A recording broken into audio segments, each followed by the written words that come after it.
নামাজ পড়বে তারা বেশি জান্নাতে ঢুকবে নাকি? নামাজ পড়তে পড়তে যারা কপাল কালো করে ফেলছে এরা ঢুকবে না? যারা হজ করতে করতে বড় হাজী সাহেব হয়েছে, জিকির করতে করতে হাতে 3-4টা তাসবিহ রেখেছে, তাদের কথা বলা হয়েছে? এগুলো নিঃসন্দেহে অনেক বড় আমল, কিন্তু সবচাইতে বেশি জান্নাতে প্রবেশ করাবে যে আমল, বিষ্ণু বললেন, এক হচ্ছে আল্লাহর ভয়, আরেক হচ্ছে সর্বোত্তম আচরণ।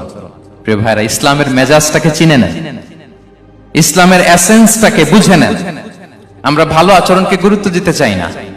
অনেক নামাজি লোক দেখবেন নামাজ পড়তে পড়তে কপালে কালো দাগ ফেলে দিছে, বাসায় বউয়ের সাথে খারাপ আচরণ করে, খিটখিটে মেজাজের, প্রতিবেশীর সাথে শুধু ঝগড়া, কলিগদের সাথে ঝগড়া, মারামারি, দুঃসম্পর্ক, এরকম আছে না নাই বলেন?